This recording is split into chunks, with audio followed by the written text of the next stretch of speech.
Salut tout le monde, j'espère que vous allez bien. Nous restons toujours aux alentours de Tours avec un nouvel établissement que nous avons testé qui est Escape Time. Alors Escape Time est une franchise qui compte 3 établissements en tout, un dans la ville de Le Mans et 2 autres dans la région de Centre-Val de Loire, un à Châteaudun et un à Tours, celui que nous avons donc testé. On constate que l'accueil est fait en 2 parties, donc une première partie où on va dire c'est vraiment principalement l'entrée de l'établissement, mais on passe vraiment dans une sorte de couloir noir avec des faisceaux lumineux au sol qui nous indiquent la direction, et nous arrivons à partir de là dans un très grand accueil avec plusieurs salons, un très grand bar magnifique et toujours dans ce style épuré, moderne et futuriste. Ce qui est vraiment cool chez Escape Time, c'est le fait qu'ils ont vraiment leur identité d'établissement. Chaque Game Master a vraiment un dress code à respecter. Ils ont chacun un nom d'agent et avec leur petit badge aussi, donc ça fait vraiment très carré à ce niveau-là. Avant de débuter nos expériences temporelles, Erwan nous explique qu'il existe un lien étroit scénaristique entre toutes les salles de chez Escape Time.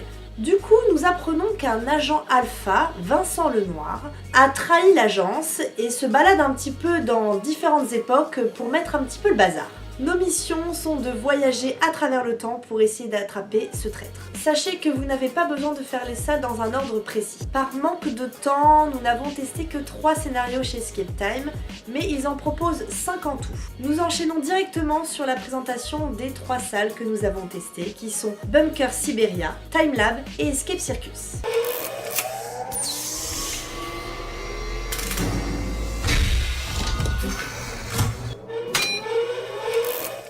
En 1964, le professeur Mark Alpakov fait des recherches sur le voyage temporel financé par le gouvernement russe. Sauf que par manque de résultats concrets, le gouvernement lui coupe les vivres et abandonne le professeur sur place. 2 ans plus tard, une équipe d'Escape Time est envoyée dans le passé pour récupérer les fameux travaux du professeur. Sauf que l'agent Alpha renferme les portes du temps derrière nous et nous sommes piégés. Une équipe de secours qui se trouve dans le présent est envoyée pour essayer de sauver ceux qui sont bloqués dans le temps, puisque dans 60 minutes, ils n'auront plus assez d'oxygène pour survivre. Pour cela, l'équipe de secours doit rapidement rétablir les communications pour pouvoir nous guider au mieux et pour que nous puissions sortir de cet espace-temps.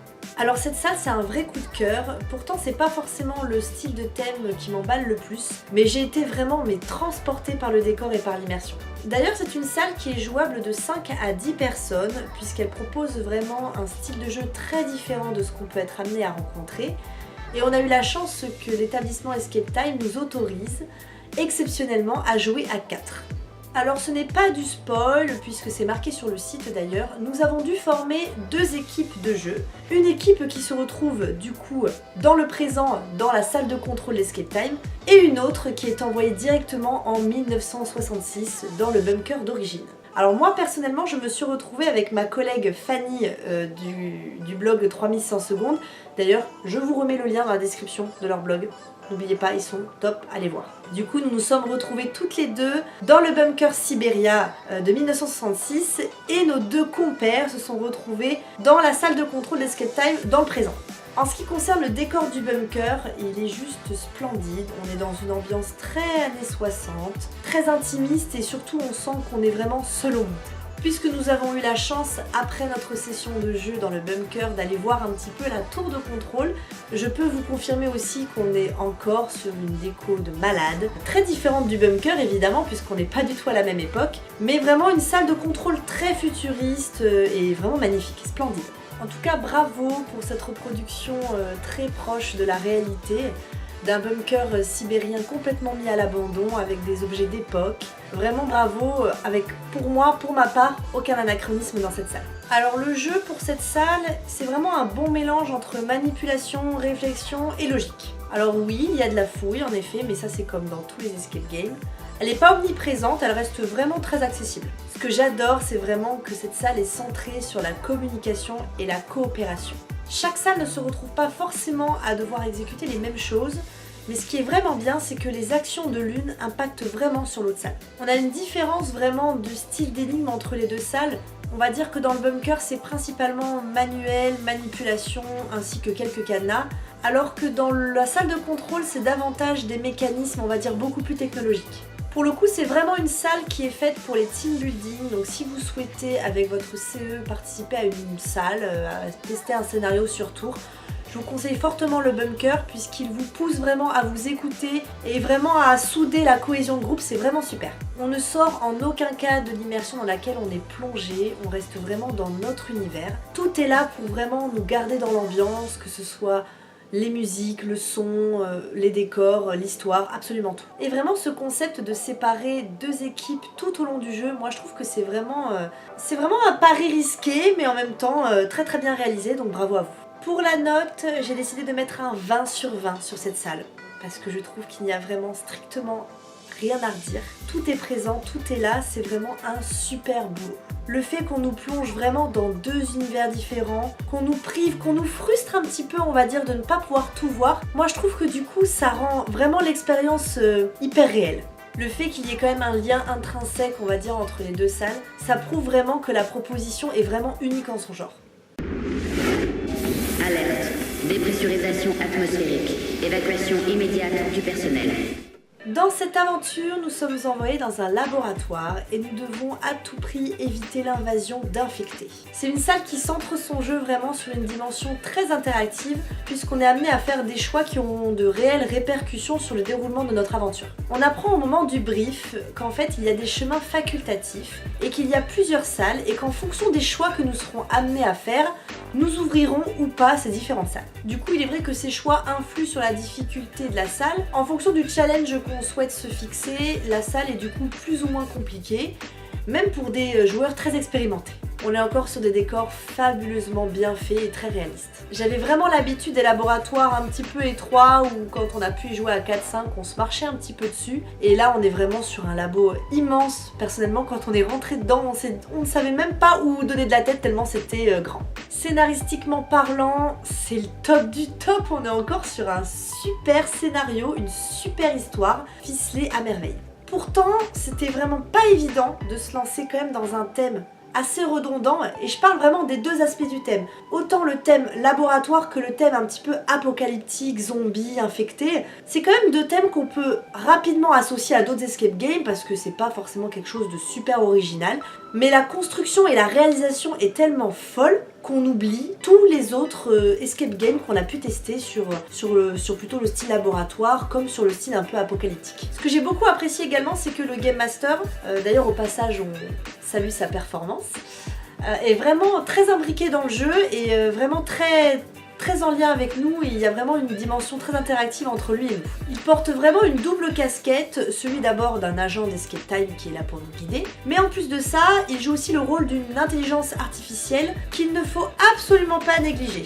I will destroy humans. Au vu de ce que j'ai pu dire précédemment, je pense que vous ne serez pas surpris par la note que je vais donner, mais je vais également donner un 20 sur 20 pour cette salle. Et vraiment, je trouve que c'est une proposition qui est autant faite pour les débutants et pour les expérimentés, du fait notamment qu'elle soit très personnalisable, donc ça c'est vraiment génial.